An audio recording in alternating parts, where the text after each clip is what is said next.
I'm telling you, the U.S. will have lost all credibility. And if we then decided to use military, do you believe the United Nations will be with us? Do you think our European colleagues will support us? Not on your life. They'll say, you guys just walked away from something we spent 4 years negotiating with you. This will be a travesty. Secretary of State John Kerry on National Public Radio claiming our nation will lose all credibility if Congress rejects this nuclear agreement with Iran. But the question occurs, why didn't Congress weigh in the first place? Both parties in the Senate asked the Obama administration to let the folks on Capitol Hill consider this first, but instead, the deal was taken to the UN and all the members of the Security Council voted to back it. For more on this, we're pleased to welcome in Colonel Derek Harvey. He Skypes in from Tampa tonight. He's the Director of Global Initiative on Civil Society and Conflict. He's also a former intelligence officer who served with General David Petraues.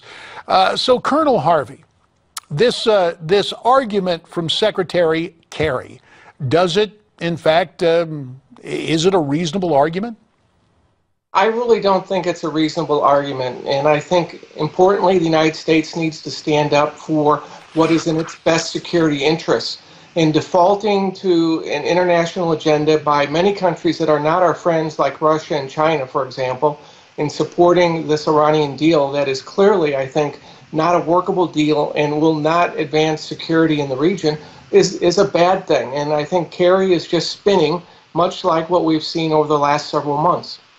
This notion of going to the United Nations first. Last time I checked, those who take the oath of office do so to uphold the Constitution of the United States, not the Charter of the United Nations. Is this a dangerous signal that Mr. Obama and his administration actually considers an international point of view instead of the constitutional traditions that have been part of our republic?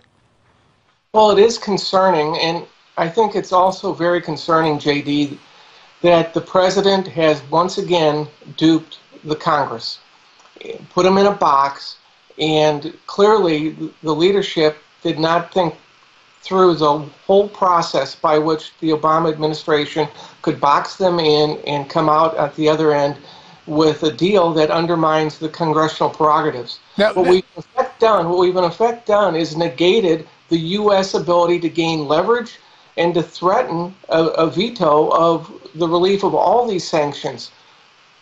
Well, you know, it's very interesting when we take a look at this. The paradox, Colonel, I think is apparent. Number one, it looks like we've been taken to the cleaners by the Iranians, and yet the administration has taken the U.S. Senate and indeed the legislative branch here in this country to the cleaners by having Senator Bob Corker and Senator Lindsey Graham and others depart from the constitutional custom of a supermajority vote to ratify a treaty. Now, as it stands, what? The president only needs 34 Democrats to stay with him, and this deal becomes the law of the land? Is that in essence what's happened?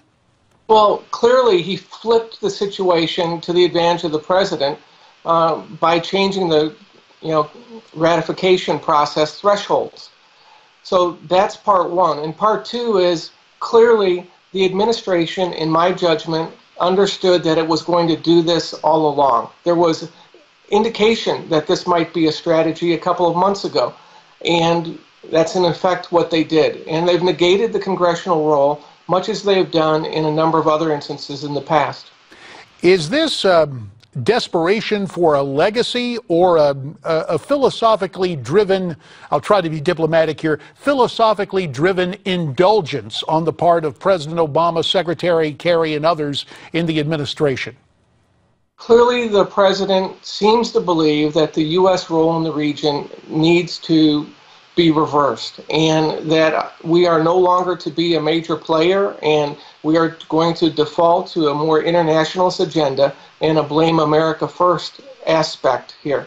It's very concerning, and at the end of the day, oil coming out of the Gulf could be easily interdicted once Iran gets the sophisticated weapons that they're going to be able to get now with the sanctions of relief.